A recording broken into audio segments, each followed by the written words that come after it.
Today we're going to talk about how to start a business in retirement. Now this may seem a little counterintuitive because you're probably thinking, who wants to work all these years and then save money, get to the stage of retirement and start a business? Well, you might be surprised and maybe you're not, but here are the statistics. In retirement, 1 in 5, so 20% of retirees in America have a desire or are thinking about starting their own personal business. So it happens a lot more than you might think.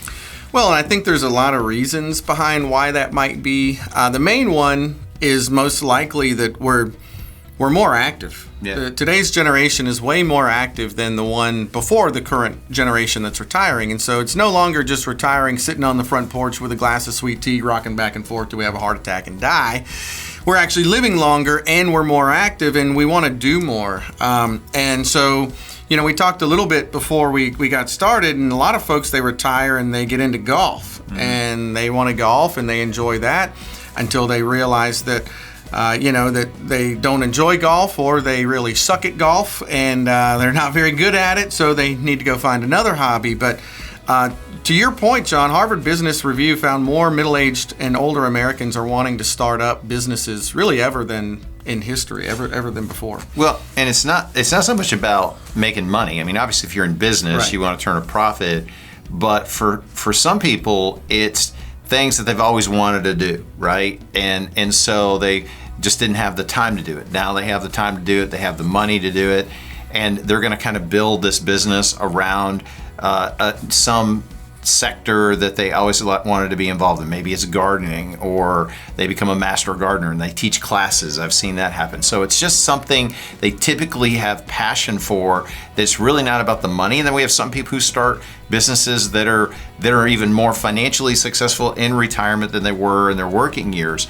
So one really good resource, if you're interested in this, where you can get started, is the U.S. Small Business Administration has a great website. It's sba.gov. It's actually really intuitive. It's a website that has a lot of great information.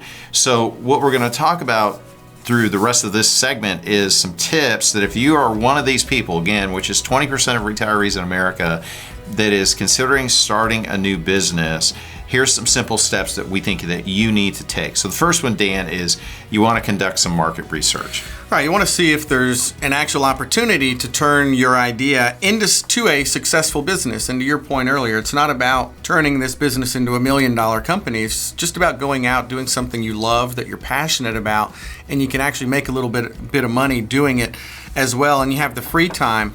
I'd also say that what gives people a little bit of an upper hand here is they're at a point in their life that they've worked for probably 30 to 40 years, yep, and you've learned a lot. Yep. So you have experience on your side, but you really want to make sure that using that experience that you've developed during your working career to make sure that there's an actual opportunity to turn this idea into a successful business. Although I do know a lot of clients as well that sometimes their business really isn't to turn a huge profit. It's just something they enjoy doing, right? But you want to make sure that you're not losing money year over year.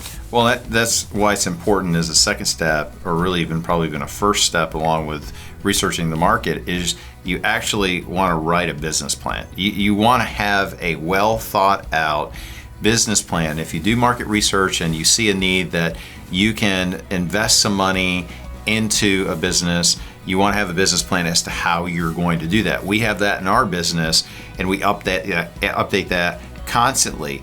The third step is you're gonna want to figure out how you're going to fund your business. Now, you got to be really careful here. If you're retired and you've saved all these years and you've got a stable retirement, you've got income that's coming in, you don't want to spend all of your retirement money starting a business that may or may not be successful, or you may get into it a year or two down the road and decide, hey, maybe this wasn't everything it was cracked up to be. I want to go back at sucking at golf, right? So, for example, if you have a Roth IRA, that might be a place that you would fund some of this because there's no taxes on the distribution. If you're under required minimum distribution guidelines, a lot of times people will take the required minimum distribution and they don't want the money, don't need it. You might take that distribution and fund something in a business or something like that. there's small business loans, there's other things.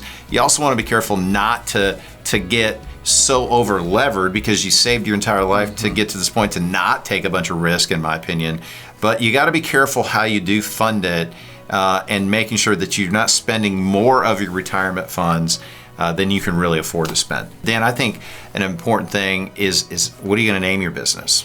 Well, in today's markets, right, the name and how you catch people's attention is important through social media and all these other sites. You need to make sure that you have a real catchy name. One that somebody we know, he was a gentleman and went out and bought a hot dog stand, and the name of his hot dog stand was Wes's Wiener Wagon. And believe it or not, I think it was pretty successful out there, and people enjoyed going because it had a catchy name behind it.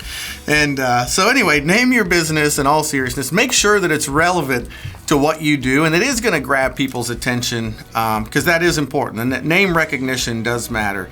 Was the Wiener Wagon? Didn't you buy a Wiener Wagon for your dog one time or something? Was that you? Somebody bought a Wiener Wagon for my dog, Okay. but I wasn't sure. That Wiener dog had actually died, and they didn't know it, so it was a bad gift. So actually. You used it as a hot dog stand, or what? It was my business, and it's doing wildly successful revenue right now. Thank you very much.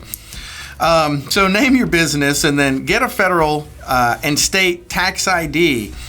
You do want to make sure that you have this set up properly, that it has its own EIN number, and that you're set up to properly have a business in your state. It's like a social security number. Some, but not all states require you to get that tax ID as well. So that's important. And then lastly, open a business account. Keep the finances separate. Yeah, really important that you not only account for how you're going to fund it, but then you track things. Where you have a budget, you're watching that budget, so you have a separate account so you can do that. But the truth is, again, 20% of retirees are going to make this decision, and I'll tell you that the experience a lot of retirees have is a commodity. It really is. It used to be people retired and getting a job if they got bored was hard to do because of age and that type of thing. Not anymore. I mean, experience is such a hot commodity in the corporate world right now that retirees have amazing opportunities to reinvent themselves or just do something they've always wanted to do if they want to. Well, folks, thanks for watching our show. Be sure that you subscribe to our channel for our latest episodes. You can also go to retirementtalk.com for a lot of other helpful resources. Thanks for watching.